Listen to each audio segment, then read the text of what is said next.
My name is Raffi Khatchadourian. I've written a piece called Operation Delirium. The United States Army Chemical Center and School, the home of the Chemical Corps. It's a portrait of Cold War chemical weapons experiments conducted at Edgewood Arsenal in Maryland. And it documents the 20-year medical research volunteer program in which chemical weapons were experimented on soldier volunteers.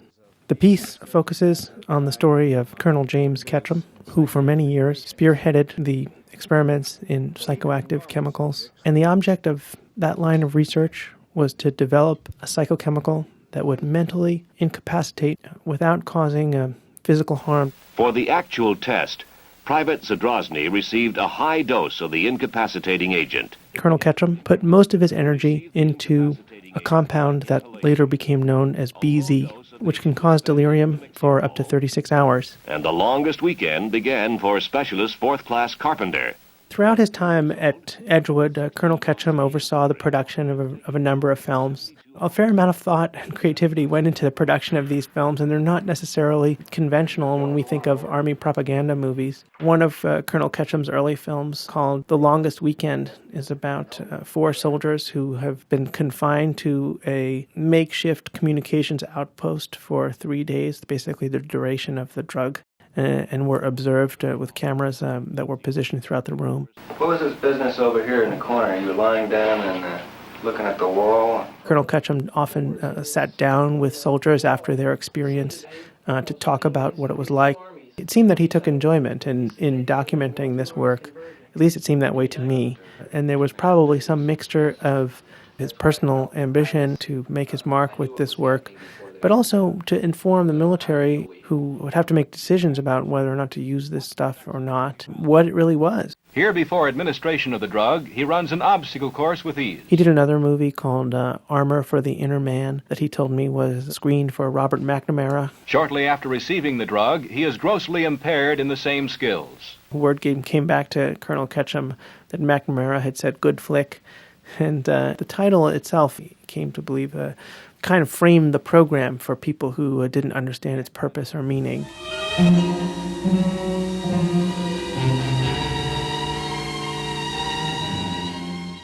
And here we're watching Cloud of Confusion, the film that I think that he might be most proud of, or certainly the project that he was most proud of. It's called Project Dork.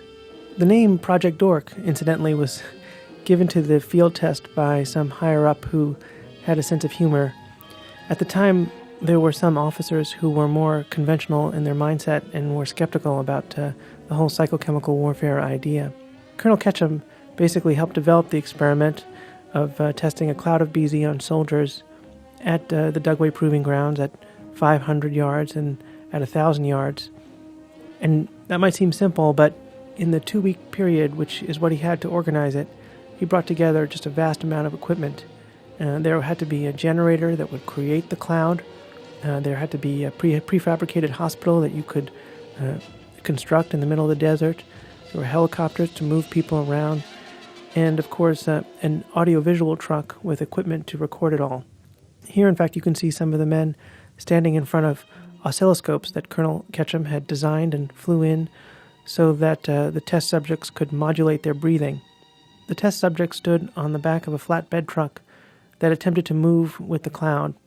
Despite all this, it became difficult to maintain enough chemical to disperse, even though there were only 8 soldiers, ultimately, who had to breathe it in. They had to do it under these ideal conditions. By helicopter, the exposed volunteers were brought from the test grid to the medical unit to be watched and studied. Each hour contained an examination by the doctor, some mental testing, physiological measurements, and a military exercise to be performed. The film is a fascinating specimen of Cold War propaganda. They chose The Miraculous Mandarin by Bartok as the score.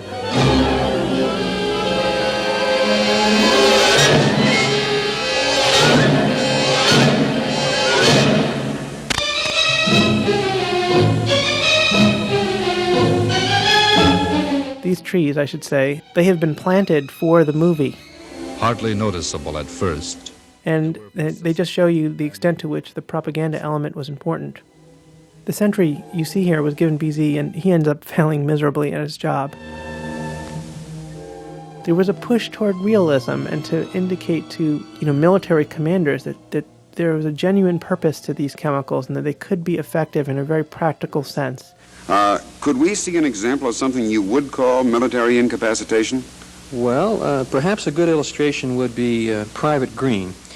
What the film does, and it's a very honest film, actually, in that regard, and that's one thing I would say about Colonel Ketchum, is that he's very open about the limits of some of this work, just as he is about, what he hoped would occur out of it, what he hoped would be achieved. Here we are 1 hour later, that would be 5 hours as he's walking to his sentry duty. And though the video portrays the work in these epic terms, you really get the sense in watching it that what the challenges are. This treatment doesn't seem very practical. Well, it's not when you think in the terms of mass exposures. There are longer-acting drugs in the development stage right now. After this experiment, it's really hard to see where the program can go. So it really is a turning point, both in the development of this research and, of course, also in Colonel Ketchum's career in this field for the Army. And by 1969, the Nixon administration basically decided that it would not use BZ in a first-use context, essentially taking it off the table for the American arsenal. And by 1975, the clinical research that Colonel Ketchum had spearheaded and put so much energy into had come to an end. Will a wind on some other desert someday carry this cloud toward our troops, our citizens, our friends? Will it find them unsuspecting and unprepared? Or will something be learned from this cooperative encounter with the cloud that causes confusion?